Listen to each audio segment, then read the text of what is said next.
in the financial services business. Been doing this for about 39 years and have no questions. I didn't know that I had to prepare a question, so my apology. I've been through a lot of different coaching, strategic coach, etc., and something about you caught my attention, and I'm kind of like a growth junkie, always looking to learn and see what's working for other people. So for someone who's been through a lot of different coaching and a lot of different programs about trust-based selling and all sorts of things throughout my career, I'm curious as to how you might be able to help someone like myself. Well, Michael, let me ask you a question.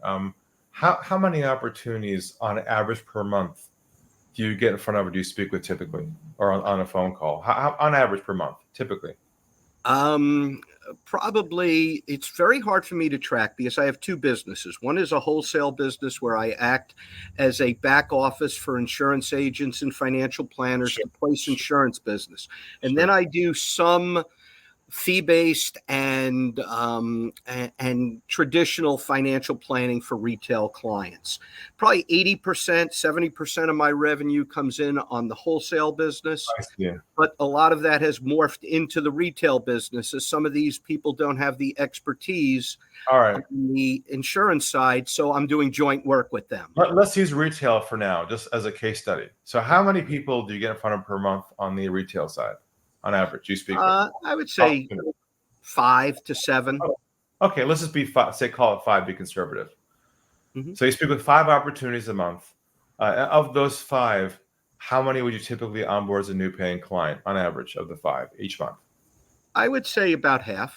Okay, we'll say 2.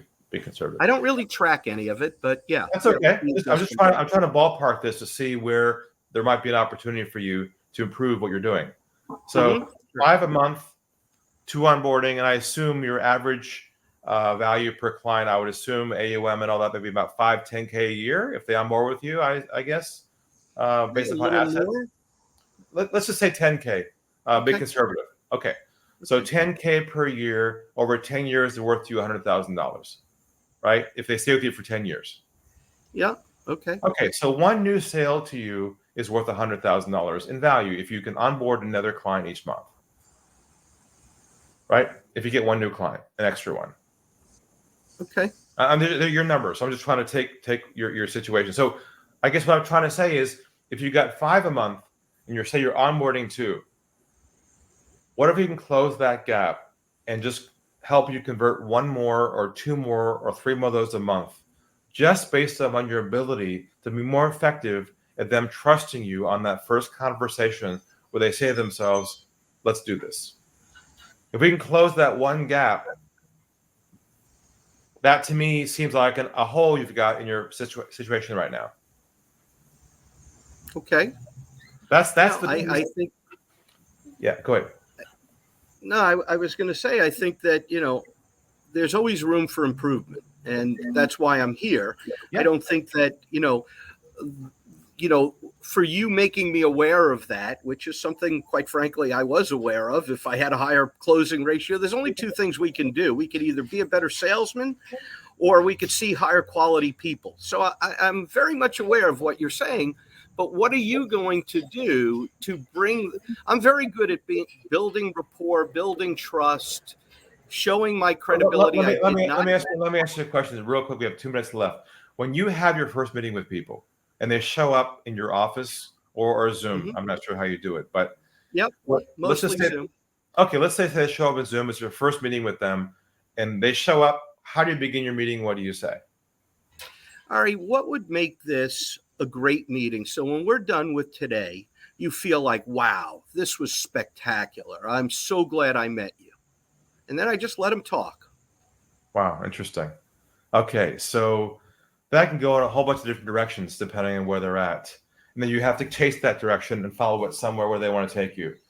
There's a whole different process. Right, but it clearly makes them understand I'm here to serve them, not to serve my needs. I totally get that. And that's good. You're right. But here's some refinement for you on the languaging to allow you to be the doctor and then be the patient, where it's not open-ended. And here's what you might say, what I call top of the iceberg to begin your meeting is a small sample. If it's okay with you, Julie, can you take a step back for a moment? Can you walk me a bit through your background, your story, situation, up to your current financial concerns? We'll go from there. Would that be okay with you? Asking permission first, the way I'm saying this, shows your empathy, shows you care, and keeps this conversation mapped around their issues, as opposed to a future goal they're trying to get to. And that's a lot of advisors instinctively take what they've got, they're given, and off they go to a next step. What I'm suggesting, there's a way to x-ray this situation with them, where you unpack their situation, where they feel that you're doing a deep dive in the world right at hello, and they say to you, Michael, how can you help me?